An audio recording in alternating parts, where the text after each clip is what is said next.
Okay, Assalamualaikum warahmatullahi wabarakatuh. Saya Ali bin Sis daripada KK Keluang.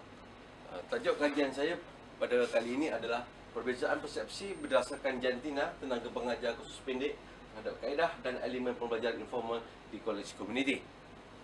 Next. Sebagai pengenalan, sebagai hak pembelajaran sepanjang hayat, kolej komuniti berusaha mengupayakan masyarakat lokaliti ke arah meningkatkan aspek pengetahuan, kemahiran dan sikap positif melalui pendekatan program khusus jangka pendek secara fleksibel. Seiring pelaksanaan, kompetensi tenaga pengajar perlu diperkasakan melalui pembelajaran informal. Justru, kaedah dan ilmu pembelajaran informal perlu dikenal pasti terlebih dahulu serta melihat perbezaan persepsi berdasarkan jantina terhadap kesesuaian untuk diamalkan oleh tenaga pengajar kolej komuniti. Next. Penyataan masalah adalah tenaga pengajar program sepenuh masa bertindak sebagai tenaga pengajar atau penyelaras kursus pendek. Tiada masalah apabila proses pelajaran berlaku dalam bidang kepakaran tenaga pengajar. Namun, bangkit menjadi isu apabila pembelajaran berlaku tanpa kepakaran dalam bidang dan hanya bergantung kepada minat, kecenderungan dan pengalaman lampau. Kebarangkalian terjadi adalah tinggi. Jadi bagi menjadikan ia lebih dinamik, pendekatan pembelajaran informal dikenal bagi melahirkan tenaga pengajar yang lebih berkompetensi. Objektif kajian ini adalah untuk meneroka dan mengenal pasti kaedah elemen pembelajaran informal yang sesuai untuk diamalkan oleh tenaga pengajar kursus pendek. Yang kedua adalah mengenal pasti perbezaan persepsi berdasarkan jantina terhadap kesesuaian kaedah dan elemen dalam pembelajaran informal bagi tenaga pengajar kursus pendek di kolej komuniti. Persoalan kajian adalah apakah kaedah dan elemen yang sesuai diamalkan oleh tenaga pengajar kursus pendek di kolej komuniti?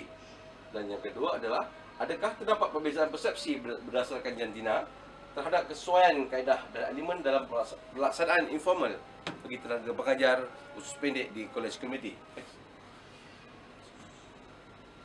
Sebagai ulasan kajian ini diharap memberi kepentingan bersama dari aspek teoretikal dan praktikal terhadap yang pertama, kesedaran tanggungjawab tenaga pengajar itu sendiri terhadap untuk meningkatkan kompetensi sendiri bagi melaksanakan program kursus pendek ini. Yang kedua adalah mengupayakan keyakinan dan kepercayaan pihak luar. Ini penting juga dalam menilai kompetensi tenaga pengajar kolej komuniti. Yang ketiga adalah keperluan pihak pengurusan dalam wujudkan satu piawaian yang diperlakukan sebagai garis panduan bagi tenaga pengajar kursus pendek di kolej komuniti. Dan yang keempat adalah menjadikan kajian ini sebagai kajian rintis untuk pengkaji-pengkaji lain dalam mencari penyelesaian isu kompetensi tenaga pengajar khusus pendek di kolej komuniti. Next.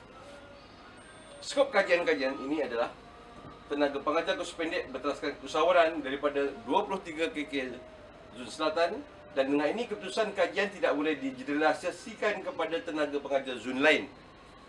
Justifikasi pemilihan zon Selatan berdasarkan penelitian karakteristik pemusatan zon terhadap budaya kerja, aktiviti, lokaliti dan hubungan kerja ke atas seluruh elemen yang selari dalam populasi kajian. Sumber individu dalam populasi mempunyai peluang yang sama untuk dipilih sebagai sampel kajian. Jadi bentuk kajian ini adalah menggunakan kaedah gabungan sequential dan exploratory, iaitu mixed method sequential exploratory design oleh Creswell dan Clark pada 2011, iaitu pendekatan kuantitatif yang disokong oleh data kualitatif. Pengumpulan data kualitatif melalui pendekatan analisis dokumen dan temu bual semi berstruktur dilakukan. Pendekatan kajian ini dibangunkan melalui instrumen soal sidik bersekadar Likert 5 mata oleh Bond dan Fogg. Data-data dianalisis menggunakan perisian Winstead version 369.1.11 menerusi pendekatan penggunaan Rush. Populasi dan sampel kajian. Populasi kajian adalah tenaga pengajar kursus pendek di kolej komuniti Johor yang terdiri dari 23 buah kolej komuniti rintis 1, rintis 2 dan rintis 3. Oleh kerana norma penjawatan tenaga pengajar adalah sedikit, terutama rintis 3, semua individu dalam populasi mempunyai peluang yang sama untuk dipilih sebagai sampel kajian. Saiz populasi kajian adalah seramai 120 orang. Memandangkan saiz populasi yang adalah sedikit, maka keseluruhan saiz populasi boleh diambil sebagai sampel kajian yang dipanggil sampel bertujuan. Kajian oleh Arkanto 2006 dan juga Jamil 2014. Daripada jumlah itu, seramai 25 orang sebagai sampel kajian rintis, sementara baki populasi 50 orang sebagai sampel kajian sebenar. Dapatan kajian. Jadual 1 menunjukkan dapatan analisis kaedah pembelajaran informal berdasarkan analisis dokumen terdahulu.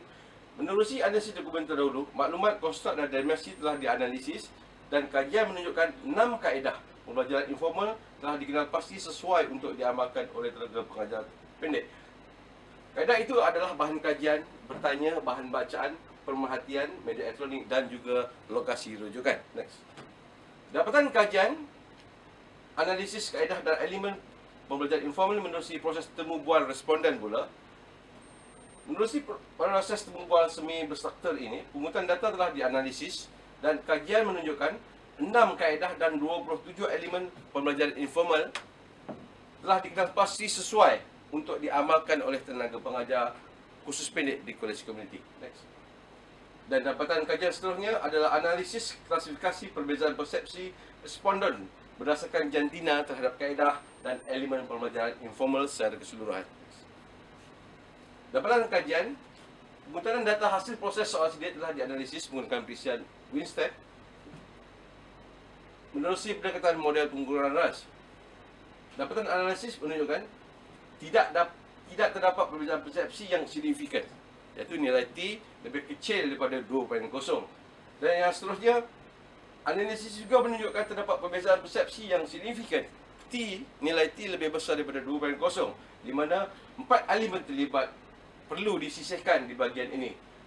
Jadi yang terakhir adalah, oleh yang demikian, dapatan akhir analisis menunjukkan 6 kaedah serta 23 elemen telah dikenal pasti dan didapati sesuai untuk diamalkan bagi pembentukan sebuah kerangka pembelajaran informal. Sebagai kesimpulan, analisis kajian ini telah membuktikan bahawa kaedah gabungan eksploratory, iaitu pendekatan kuantitatif yang disokong oleh data kualitatif, berjaya mengenal pasti 6 kaedah dan 23 elemen yang sesuai diamalkan dalam pelaksanaan pembelajaran informal bagi tenaga pengajar khusus pendek di kolej komuniti.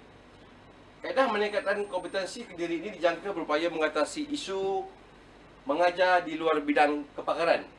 Namun demikian, peneguhan dari aspek teoretikal dan praktikal terhadap kesedaran dan tanggungjawab kepada tenaga pengajar perlu diberi keutamaan.